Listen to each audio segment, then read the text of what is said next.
the role of cognitive distraction on female orgasm in particular. So you just may have noticed that the last study was specifically about female sexual function. This one goes a step deeper into looking specifically at orgasm, which is what our topic is today, and what's interfering. So let's take a look here. Excuse me. Distraction or interference in the cognitive processing of erotic stimulus plays an important role in the development of sexual dysfunctions or difficulties.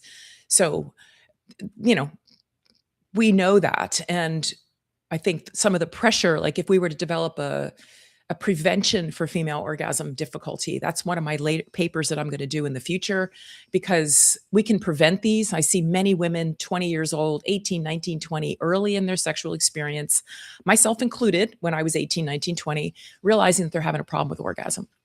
And realizing that, for example, one woman last week talked about how she endures pain during intercourse so her partner can have his orgasm. So we're the pressure for her. So that's another side of this.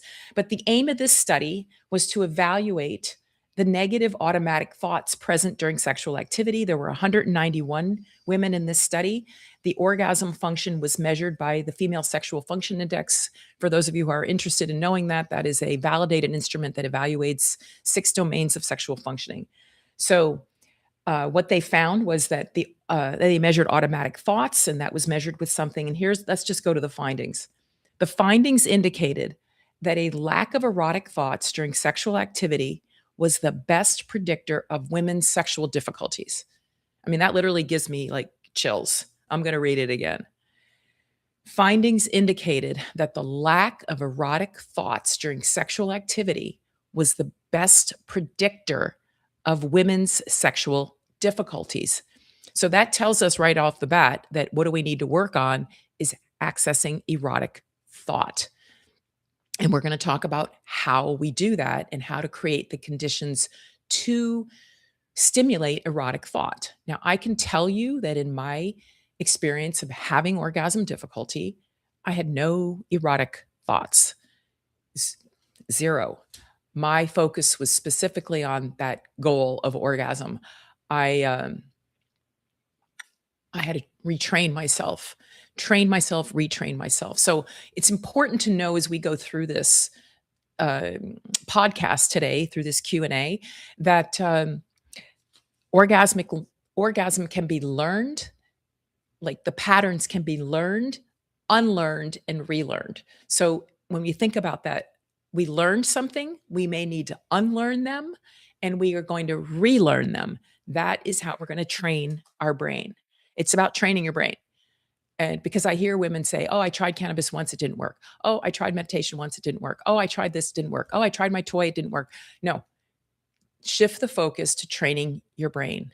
So I'm starting to move already into the actual, the strategies for overcoming all of this chatter, because there's, in another show, we will do the brain states, the frequencies of the brain that allow for imagination. When we're in our cognitive thinking brain, when we're in our, it's called our prefrontal cortex. When we're in our prefrontal cortex, that's our executive functioning of the brain. That's the part that says, you're going too slow. Oh, you're going too fast. Oh, am I gonna orgasm? Oh, you know what? I'm getting a little scared. Oh, that's the monitoring part of our brain that even won't let women go further when they're feeling a lot of stimulation. So the key is to learn how to quiet that part of the brain that wants to keep us in our executive functioning. Look, we're in executive functioning pretty much all day long, every day, from raising children, going to work, checking our apps. We're in our cognitive function regularly. And I can tell you that in my own personal experience, when I started to retrain myself with cannabis in a structured, intentional way to bring safety into my body and to relearn that my brain did not like giving up the cognitive control. It was like, are we done yet? Like when I would be high on cannabis, it was like, okay, like how long do we have to hang out here?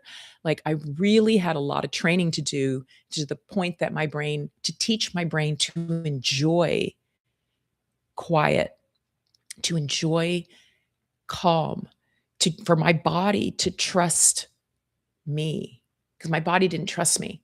And think about the situation with the woman that I just shared with you who is letting her partner penetrate her while she's in pain. What message is she sending to her body? Her body is sending her brain, look, we don't trust, she's overriding her body's language.